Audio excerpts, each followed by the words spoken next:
또 예배하시는 우리 성도 여러분, 가정 위에 삶 위에 하나님의 은혜와 평강이 넘치시기를 주님의 이름으로 축복합니다. 성경의 많은 말씀을 우리는 적용하기 원하지만 가장 적용하기 힘든 주제가 있습니다. 인생을 살면서 우리가 많은 것들도 행해야 하지만 가장 행동에 적용하기 힘든 것이 있습니다. 저는 그것이 아마 용서가 아닐까 생각을 합니다. 저도 여러분도 이 용서라고 하는 주제가 나오면 굉장히 마음이 무거운 것을 경험하실 겁니다. 용서하라 이 말씀은 머리로는 잘 아는 말씀입니다. 그렇지만 마음으로 삶으로 적용하기에 참 힘든 주제입니다.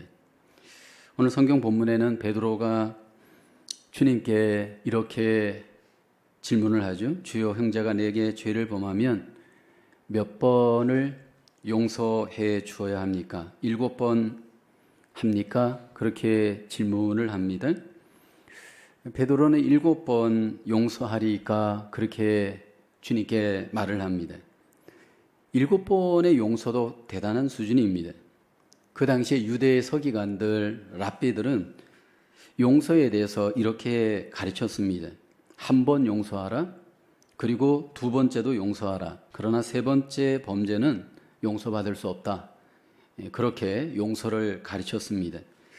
어쩌면 베드로는 유대인들의 그 당시의 용서의 가르침의 기준 수준보다는 넘어서는 어쩌면 이 용서를 7번 정도 이렇게 말을 하는 것은 용서의 의에 대한, 예수님에 대한 어떤 자기의 자랑을 포함한 질문이 아니었을까 생각을 합니다.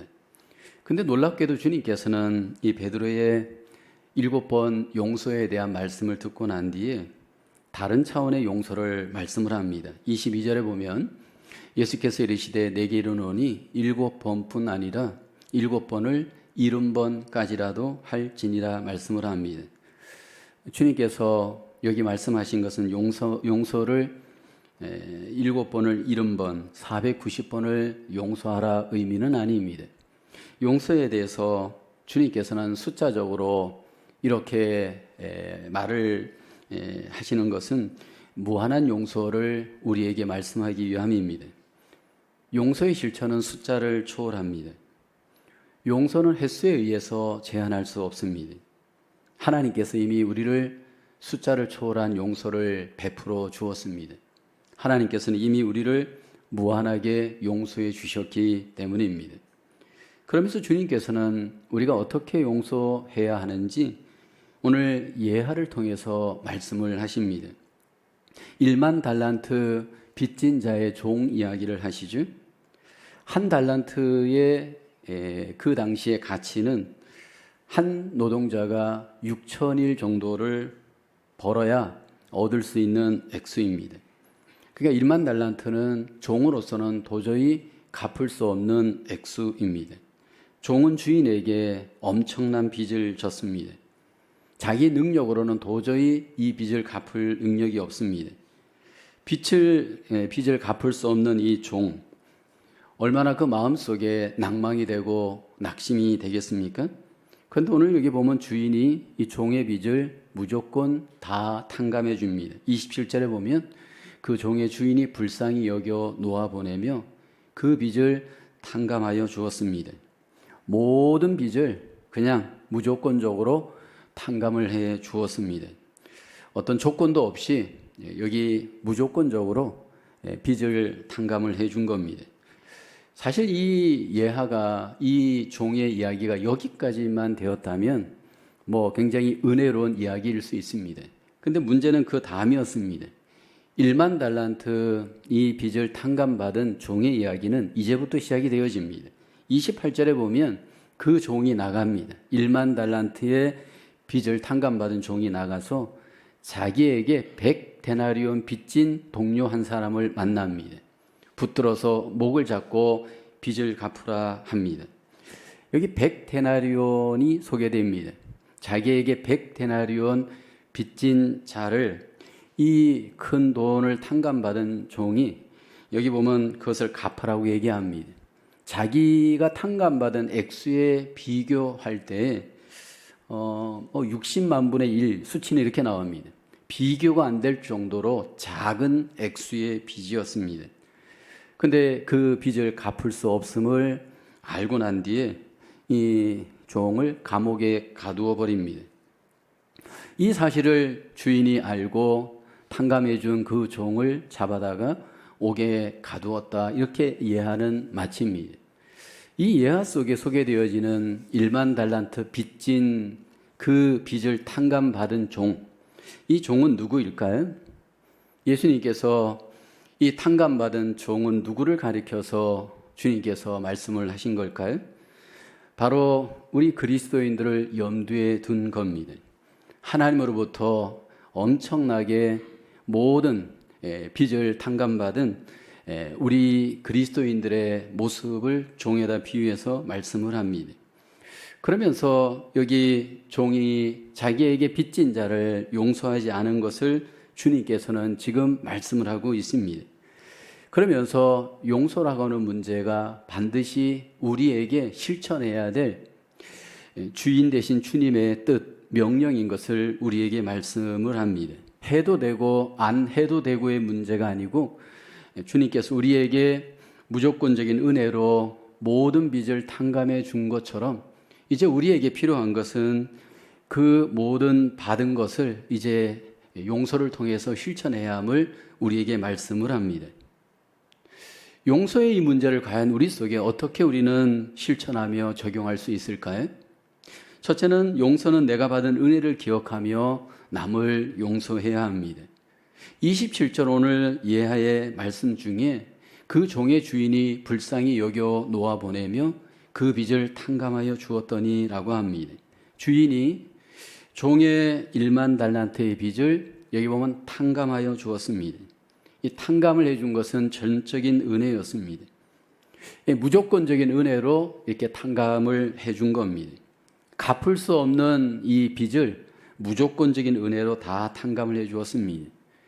빚을 져보신 분들은 이 빚의 부담이 얼마나 우리에게 큰지를 잘 아실 겁니다. 크레딧 카드의 빚을 여러분 미국에서 살면 반드시 지는 경우가 있죠. 근데 그 액수가 우리에게 있어서 벌써 능력을 넘어선 빚일 경우에는 그 날짜가 오기 시작하면 얼마나 부담이 되는지 잘 아실 겁니다. 갚을 수 있으면 다행이지만 갚을 수 없을 정도의 엄청난 빚이 우리에게 있을 때 여러분 얼마나 우리 속에 부담이 되고 고통이 되어집니까? 근데 그 빚을 다 탕감을 해 주었습니다. 여기 오늘 본문의 종은 갚을 수 없는 엄청난 빚을 다 탕감을 받았습니다. 무조건적으로 주인이 그 빚을 탕감해 준 겁니다. 그 탕감받은 종이 가장 기억해야 될 것은 탕감받은 은혜입니다. 자신이 큰 빚을 어떻게 탕감받았는지 그 은혜를 기억한다면 여러분 그 은혜 속에 못할 일이 어디 있겠습니까? 근데 오늘 본문의 이 종은 내가 받은 큰 탕감의 은혜를 기억하지 못하고 남이 나에게 진 조그만 빚만 기억하고 있습니다. 큰 은혜는 잊어버리고 작은 빚을 내 마음속에 기억하면서 여러분 결국 그 속에 용서가 어려웠습니다. 우리가 하나님 앞에 신앙생활하면서 꼭 기억해야 될 것은 은혜입니다. 하나님께서 우리에게 엄청나게 큰 은혜를 베풀어 주셨습니다. 그 은혜가 바로 십자가의 은혜입니다. 십자가의 은혜는 한마디로 우리의 죄를 다 용서해 주신 용서의 고백, 용서의 선언입니다. 예수님께서 십자가에서 돌아가실 때 우리에게 이렇게 선포하십니다. 다 이루었다. 이 말은 다 갚았다 의미입니다. 우리의 이 죄의 모든 값을 예수님께서 십자가에서 다 갚아주셨습니다. 아담 안에서 물려받은 모든 죄를 다 갚아주셨습니다. 가정적으로 우리에게 있었던 죄를 다 갚아주셨습니다. 개인적으로 마음의 죄, 우리의 행동의 모든 죄를 하나님께서 십자가에서 다 갚아주셨습니다. 내 힘으로는 갚을 수 없었던 그 죄의 값을 하나님께서 십자가에서 다 갚아주셨습니다. 하나님께서 이 무조건적으로 다 탕감해 주시고 우리를 자유케 하셨습니다. 그렇다면 우리 속에 그 하나님이 주신 그 은혜, 그 십자가의 은혜가 우리 속에 은혜로 기억되기를 하나님은 원하십니다. 문제는 우리가 이 은혜를 우리 안에 기억해야 하는데 그 은혜가 우리 속에 기억되지 못하는 것이 문제입니다. 특별히 저는 개인적으로 제가 교회 생활하고 신앙생활하면서 하나님의 이 십자가의 은혜가 내 안에 현실적으로 현실감 있게 그게 잘 받아들여지기가 참 어려웠던 적이 있습니다. 이게 정말로 큰 은혜인가?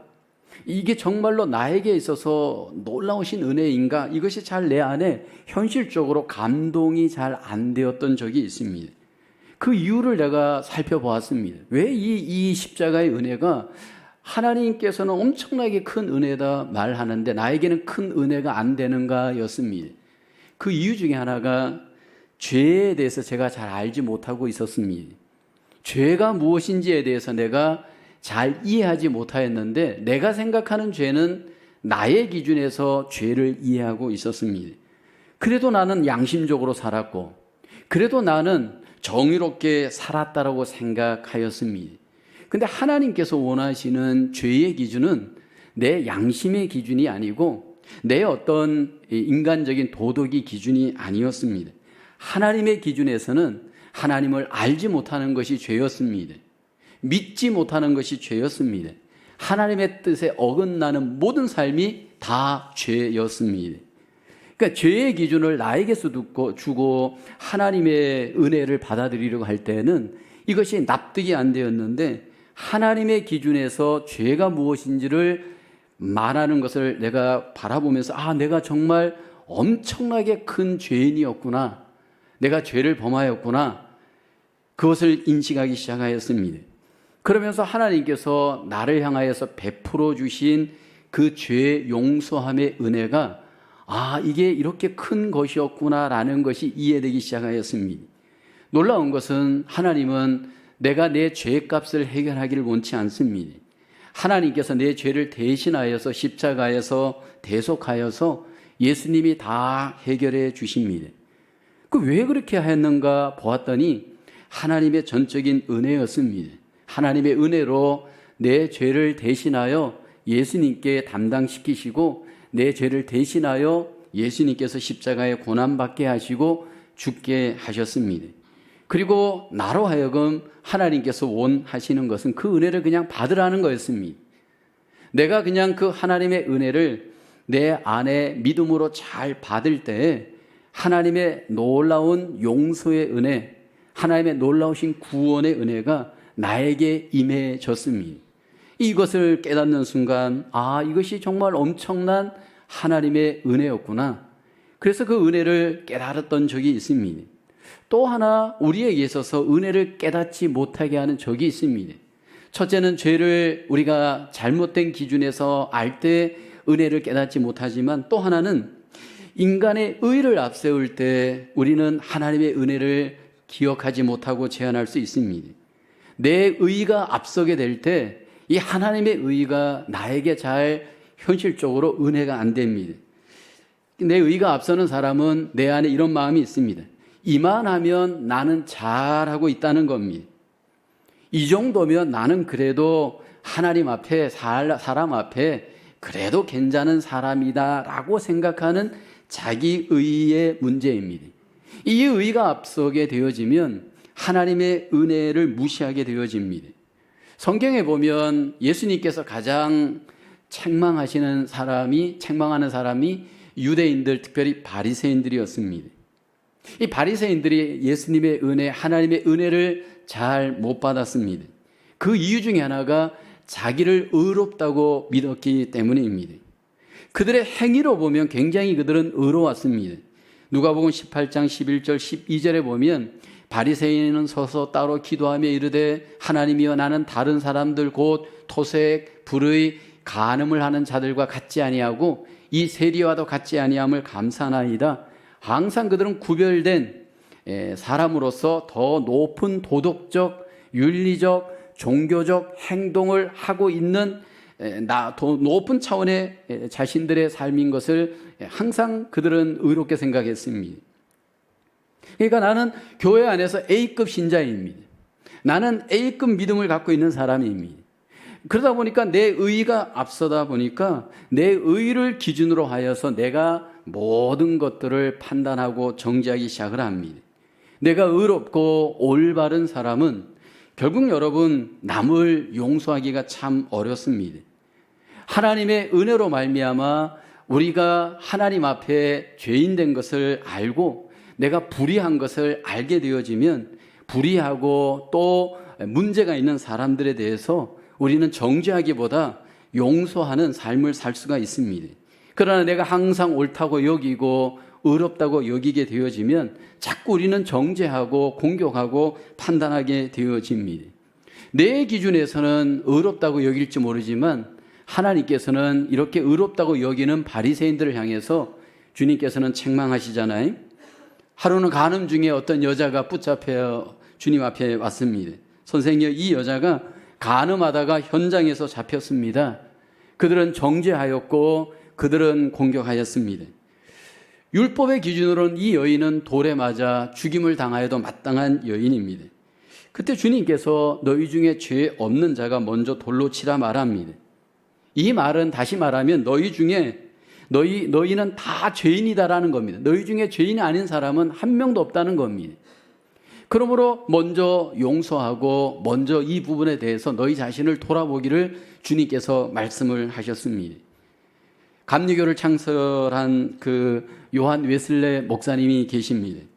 그분의 전기에 보면 그가 인도에서 집회 중에 어떤 유명한 장군이 회심을 하게 되었고 그 회심에 대해서 이 목사님이 확인을 하기를 원하였습니다. 정말로 이 사람이 회개하고 예수님을 믿는 사람인가? 그 회심의 진정성을 한번 점검해 보길 원하였습니다. 그래서 이 장군에게 요한 웨슬레 목사님이 이렇게 질문을 하였습니다. 장군님은 하나님께서 장군님의 죄를 용서하여 주셨다는 것을 확신하십니까? 그러자 물론 확신하죠. 그렇다면 장군님은 자신에게 잘못을 범한 이웃들을 정말로 다 용서할 수 있습니까? 그랬더니 이 장군이 한참 생각을 하더니 이렇게 대답을 했습니다. 다른 사람은 다 용서할 수 있는데 동료 중에 함께 일하던 동료 중에 그 친구 한 사람만은 내가 좀 용서하기 어렵습니다. 그렇게 대답을 하더라는 겁니다. 그러자 이 웨슬레 목사님이 그렇다면 장군님께는 두 가지 일이 생깁니다. 첫째는 앞으로 어떤 측면에서도 기도를 하게 되어지면 그 기도에 대해서 하나님의 응답을 경험하기 어려울 겁니다. 왜냐하면 먼저 남을 용서해야 하기 때문입니다. 그리고 또 하나는 장군님도 절대로 실수해서는 안 됩니다.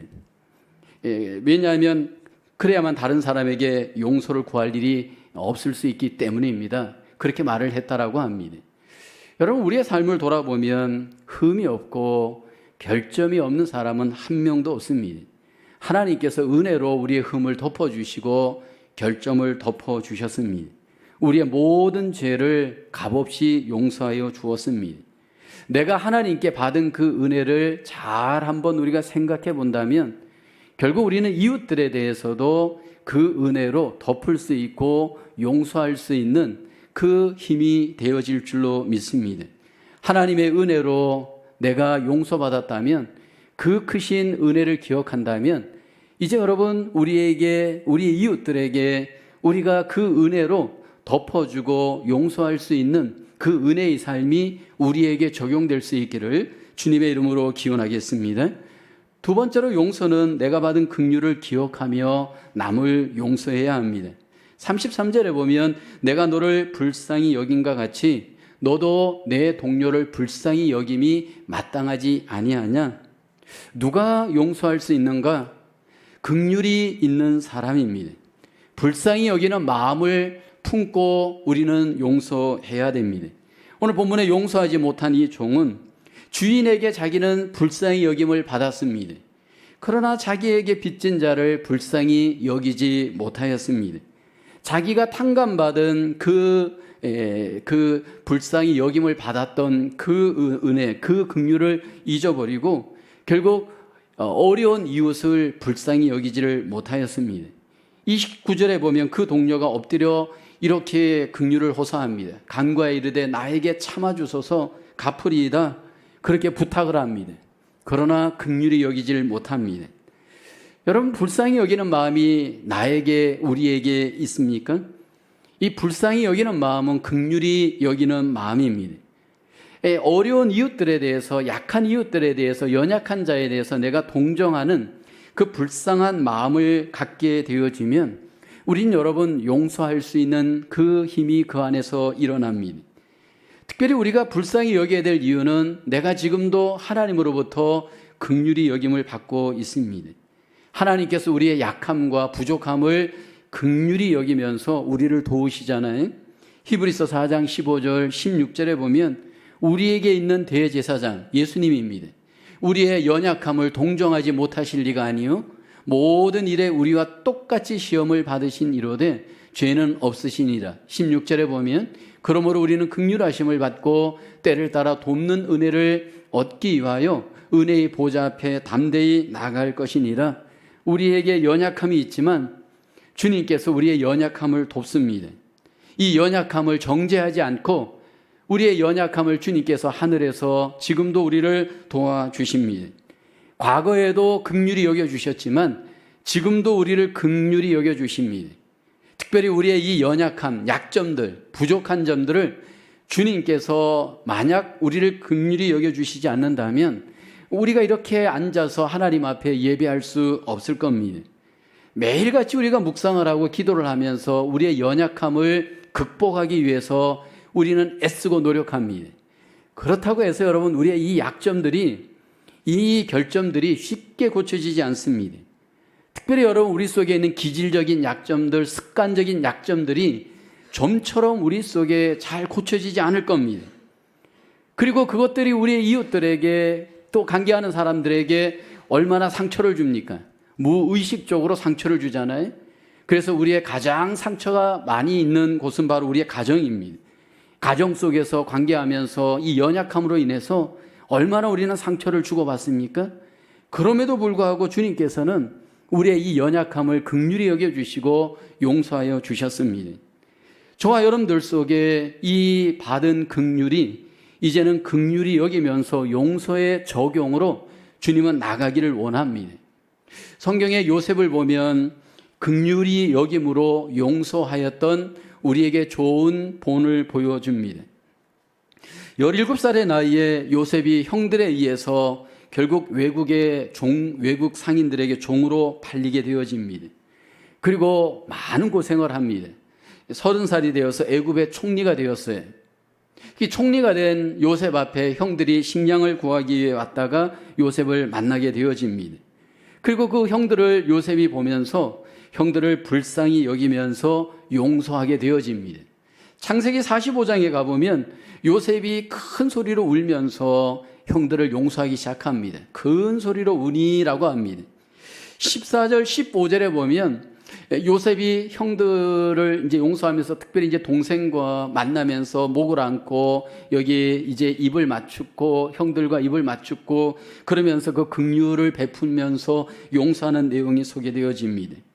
여러분, 요셉이 받은 상처, 요셉이 그 받은 그 고통은 정말로 여러분 큰 고통이고 큰 상처였습니다. 그런데 어떻게 이렇게 형들을 긍휼히 여기면서 용서할 수 있었을까요? 그것이 하나님으로부터 그가 결국 치유받았기 때문입니다. 그 마음의 상처를 치유받았기 때문입니다. 사실 우리에게 가장 상처는 누군가에게 거부당할 때입니다.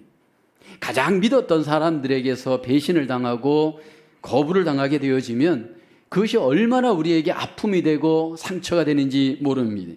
특별히 여러분 가족 간에 만약 누군가가 나를 거부하고 만약 이렇게 요셉처럼 외국 상인에게 이렇게 판다라고 한번 생각을 해 보십시오. 이게 도저히 용서할 수 없는 그런 문제일 수 있습니다. 그런데 하나님의 그 큰 긍휼이 우리에게 전달되어지면 그 긍휼로 우리 속에 용서가 체험되어지면 결국 여러분 우리는 그 긍휼로 용서할 수가 있습니다. 긍휼히 여기시는 하나님이 우리를 긍휼히 여겨 주셨습니다. 예외 없이 우리를 긍휼히 여겨 주심으로 하나님 안에서 우리가 피차에 긍휼히 여기면서 사랑하기를 주님께서는 우리에게 기대하시는 줄로 믿습니다. 교회 생활을 하다 보면 반드시 상처를 주고 상처를 받습니다. 근데 여러분 우리가 기억해야 될 것은 내가 준 상처는 기억하지 못하고 내가 받은 상처만 기억을 한다는 데 문제가 있습니다. 하나님께서 나에게 베풀어 주신 그 긍휼은 기억하지 못하고 자꾸 우리는 받은 상처만을 초점에 여기게 되면 나만 생각을 합니다. 내 상처받은 마음만 생각을 합니다. 그러면서 긍휼을 잃어버리고 좁은 마음으로 더 관계가 악화되어지는 경우가 많이 있지 않습니까? 근데 우리는 하나님 앞에 믿음 생활하면서 항상 돌아봐야 될 것은 우리 자신입니다. 저도 여러분도 하나님은 우리에게 끊임없이 우리 자신을 돌아보기를 원합니다. 내가 얼마나 하나님의 사랑을 받은 자야, 긍휼을 받은 자인지를 하나님은 기억하기를 원합니다. 그리고 그 긍휼이 우리의 삶 속에 적용되기를 원합니다. 자기를 판 형들까지도 결국 긍휼이 있을 때 용서할 수 있었던 요셉처럼 우리 속에 하나님이 주신 그 긍휼로 치유를 받았다면 이제 그 긍휼로 나도 용서하며 살아야 할 하나님의 귀한 백성인 줄로 믿습니다. 그 긍휼로 화해하시고 그 긍휼로 마음을 넓히시고 다시 용서할 수 있는 저와 여러분의 삶으로 승리할 수 있기를 주님의 이름으로 축원합니다. 세 번째로 용서는 치유받은 마음으로 남을 용서해야 합니다. 오늘 35절에 너희가 각각 마음으로부터 형제를 용서하지 아니하면 나의 하늘 아버지께서도 너희에게 이와 같이 하시리라. 여기 용서가 시작되는 것은 마음입니다. 여기 미움이나 원수를 마음으로 용서하기를 주님은 말씀을 하십니다. 이미 하나님께서도 우리를 마음으로부터 용서해 주셨습니다. 이 마음으로부터 이루어지는 진정한 용서, 주님이 우리에게 기대하십니다. 이 마음으로부터 용서하기 위해서는 우리의 마음이 치유를 받아야 됩니다. 오늘 본문의 비유의 종은 마음으로부터 용서하지 못하였습니다. 우리의 마음 가운데 용서하지 못하도록 이 마음에 방해물이 있을 수 있습니다. 마음에 용서하지 못하도록 하는 가장 장애물은 치유받지 못한 상처입니다. 여러분, 우리 인생은 보이는 것보다 보이지 않는 것이 더 중요합니다. 빙산을 보게 되면 보이는 부분은 20%고 보이지 않는 부분은 80%입니다. 눈에 보이지 않는 이 80%가 사실은 빙산을 지배합니다. 우리 인생도 눈에 보이지 않는 이 마음이 우리 인생을 지배합니다. 마음에 만약 용서하지 않고 인생을 살게 될 때 여러분, 이 마음의 이 쓴 뿌리는 우리 인생을 지배하게 되어집니다. 나무에 여러분 쓴 뿌리가 있게 되어지면 그 나무는 좋은 열매를 맺을 수 없습니다. 그 쓴 뿌리는 반드시 여러분 나무에게 영향을 주고 열매에도 영향을 주어 여러분 결국 좋은 나무로 자랄 수 없습니다. 마찬가지로 우리 속에 이 용서하지 않는 쓴뿌리의 마음이 있게 되어지면 내 삶 속에 가장 손해를 보는 사람은 바로 나일 수 있습니다. 제자훈련 사역반에서 함께 나누는 책 중에 피터 스카지로 목사님의 정서적으로 건강한 교회라는 책이 있습니다. 이 책은 제가 여러분에게 몇 번 소개했습니다. 많은 경우에 우리는 믿음이 모든 문제를 해결할 수 있다 생각을 합니다. 맞는 말입니다. 근데 여러분, 이것은 또 잘못 적용하면 이게 믿음 자체가 모든 것을 여는 키인 것은 맞지만 그 근원이 되는 마음의 문제를 무시하면 여러분 이것은 위험합니다. 여기 이 책은 마음이 건강해야 믿음도 건강하고 마음과 믿음이 다 건강해야 온전한 건강이 될 수 있음을 우리에게 강조를 합니다. 그 사람이 건강한 마음인가 아닌가, 여기 책에 보면 몇 가지 이 단계를 통해서 우리에게 마음을 소개합니다. 마음에도 단계가 있습니다. 우리 인생에도 아기의 단계, 어린아이의 단계, 청소년의 단계, 어른의 단계가 있는 것처럼 마음도 그 과정의 단계가 있습니다. 우선 이 마음이 젖먹이 수준의 단계에 있는 분들이 있습니다. 이 사람들은 누군가를 보살펴 주기보다는 항상 내 삶이 누군가로부터 보살핌을 받기를 원합니다. 항상 사람들로부터 나의 필요를 채움받기를 원합니다.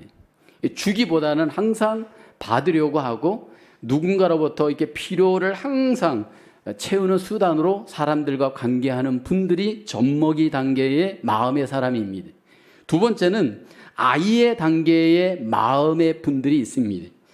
이 자기 생각대로 살아가고 원하는 것이 또 필요한 것이 무엇이든지 이렇게 다 채워지는 것을 항상 원하는 사람인데, 이 사람들의 가장 큰 문제는 받기를 좋아하면서도 어느 정도 일정한 삶은 잘 살아갑니다. 근데 문제는 어떤 스트레스가 일어나고 분노가 일어날 때 이 사람들의 내면은 다 망가지는 분들입니다. 일반적일 때는 아무런 문제가 없는 것처럼 보이는데 의견이 차이가 생기든지 스트레스를 받는다든지 어떤 분노가 일어날 때 그 마음이 다 무너지는 분들입니다. 그리고 그 상황에서 화해보다는 복수하려고 하는 분들입니다.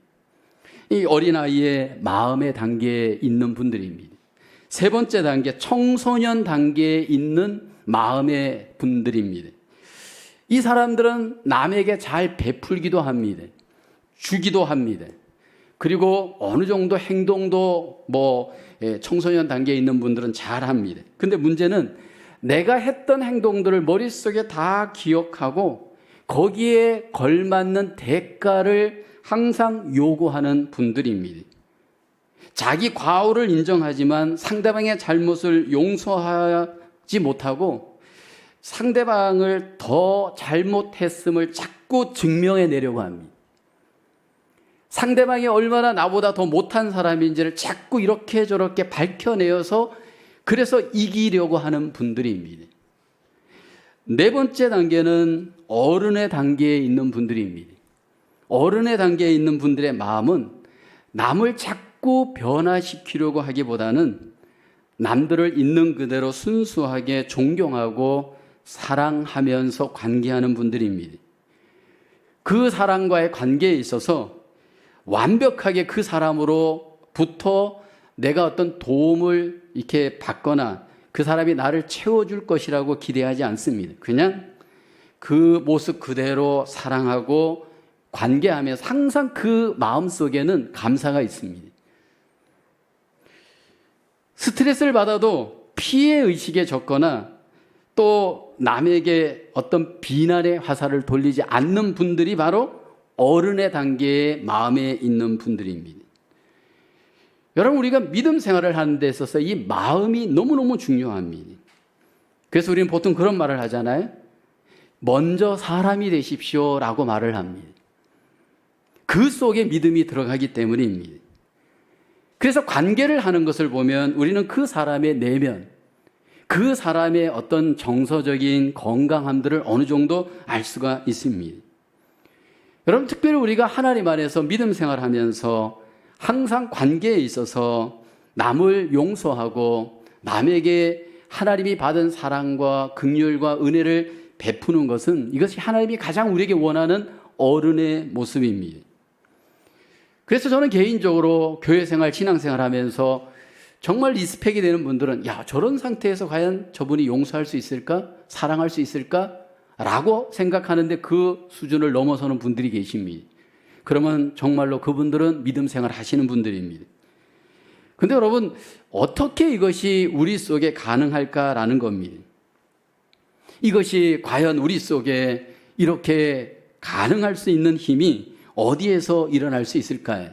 우리의 이 마음이 이렇게 사랑할 수 있는 이유, 여러분, 우리 마음속에 하나님이 그 마음을 주시고 성령님이 그 마음속에 역사하시기 때문입니다. 그렇게 할 때 가장 이익을 보고 유익한 사람은 바로 우리 자신입니다. 우리가 사랑하게 되어질 때 우리에게 오는 가장 큰 유익이 무엇일까요? 요한일서 3장 21, 22절에 보면 사랑하는 자들아 만일 우리 마음이 우리를 책망할 것이 없으면 하나님 앞에서 담대함을 얻고 라고 합니다. 여러분, 우리 속에 자유함을 얻을 수 있는 그 길, 바로 용서하고 사랑하는 겁니다.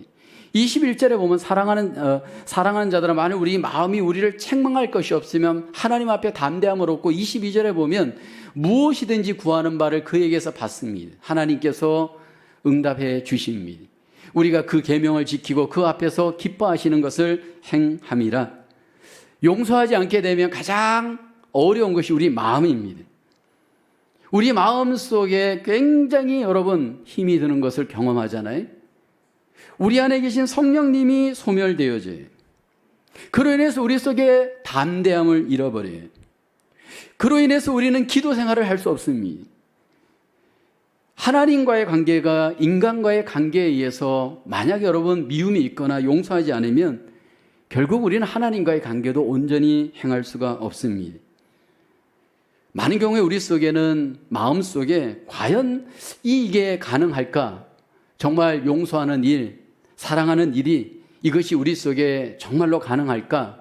퀘스천을 던질 때가 많이 있습니다.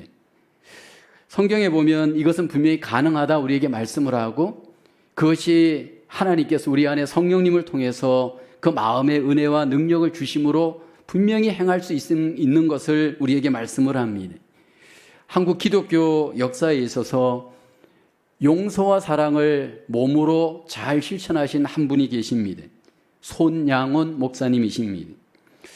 일제시대 때 신사참배를 반대하다가 5년간 옥살이를 하였습니다. 그리고 난 뒤에 이분이 더 훌륭한 것은 1948년 한국의 여순 반란 사건이 일어납니다. 그에게 아들이 2명이 있었는데 손동인, 손동신, 이 두 아들이 여순 반란 사건 때 목숨을 잃게 되어집니다. 그 아들이 당시에 순천중학교 학생이었습니다. 근데 좌익계 학생들에 의해서 붙잡혀서 결국은 총살을 당합니다. 어린 두 아들을 졸지에 총살로 잃어버렸습니다. 근데 나중에 이제 이 사건이 이제 끝나고 난 뒤에 그 아들을 앞장서서 죽였던 이 주동이 된 학생이 붙잡히게 되어집니다. 그리고 이 붙잡힌 이 학생이 결국 이제 총살을 받을 위기에 처해집니다. 근데 이 손양원 목사님이 마을을 돌면서 탄원서를 만듭니다. 저 사람을 용서해 주십시오. 그래서 결국 탄원서를 꾸며서 그 사람을 결국 경찰서로부터 탄원을 통해서 용서를 받게 합니다. 이 정도만 해도 대단한 일 아닙니까? 근데 자기 두 아들을 죽인 이 사람을 자기의 양아들로 삼습니다. 그때 가족들이 굉장히 반대를 합니다. 어떻게 두 아들을 죽인 사람을 양아들로 삼을 수 있느냐? 온 집안이 반대하였습니다. 근데 손양원 목사님이 그렇게 말을 합니다. 용서만 해서는 안 된다. 왜냐하면 용서할 뿐 아니라 성경에서는 원수까지도 사랑하라 말하였기 때문이다 라면서 그를 사랑합니다. 그래서 결국 그 아들을 양아들로 삼고 결국 잘 키워냅니다. 어떻게 우리가 원수 같은 사람을 사랑할 수 있을까요? 용서하고 품을 수 있을까요? 우리 힘으로는 어려울 수 있습니다. 그러나 우리 안에 마음 가운데 하나님께서 성령님을 통해서 그 감동을 주시고 그 능력을 주시고 그 순종을 행할 수 있도록 우리에게 힘을 공급해 주십니다. 주님이 우리에게 기대하시는 용서는 무한한 용서입니다. 어저께 용서했지만 오늘 또 용서하고, 오늘 용서했지만 내일 또 용서하기를 원하십니다. 이 용서는 너무나도 우리에게 무겁고 힘들고 적용하기 어려운 주제입니다. 그렇지만 주님께서는 우리가 하나님 앞에 어떤 존재인지를 기억하기를 원합니다. 내가 받은 은혜를 먼저 기억하기를 원합니다. 하나님으로부터 받은 그 큰 은혜를 기억하며 우리가 은혜 안에서 용서해야 합니다. 하나님께서 나에게 베풀어 주신 그 큰 긍휼을 우리는 기억해야 합니다. 그러면서 우리의 연약한 이웃들을 불쌍히 여기면서 우리는 용서해야 할 줄로 믿습니다. 우리의 이 마음 가운데 성령님이 오셔서 우리에게 용서할 수 있는 감동을 주시고 능력을 주십니다. 그래서 우리는 마음으로부터 용서하며 그 용서를 적용해야 할 줄로 믿습니다. 힘들고 어려운 이 주제가 저도 여러분도 다시 한번 회복하시고 적용하여서 하나님 앞에 승리할 수 있기를 주님의 이름으로 축복합니다. 기도합니다. 하나님, 은혜와 사랑을 진심으로 감사합니다. 죄인 되었던 우리를 십자가에서 무조건적으로 용서해 주시고 하나님의 놀라우신 그 긍휼로 자녀 삼아 주시고 영생의 복을 주셨습니다. 하나님께 받은 그 크신 은혜, 그 놀라우신 긍휼함을 늘 기억하며 우리도 용서하게 도와주시옵소서. 우리 안에 계신 성령 하나님께서 연약한 우리를 도우셔서 용서할 수 있도록 마음을 주시고 능력을 주시고 힘을 공급해 주시는 것을 우리가 기억합니다. 하나님, 다시 한번 성령으로 우리를 도우셔서 용서할 수 있도록 도와주시옵소서. 우리의 가정이 회복되게 하시고 우리의 교회의 관계가 회복되게 하시고 하나님께 영광 돌리는 하나님의 귀한 백성들로 하나님 축복하여 주시옵소서. 예수님의 이름으로 기도하옵나이다. 아멘.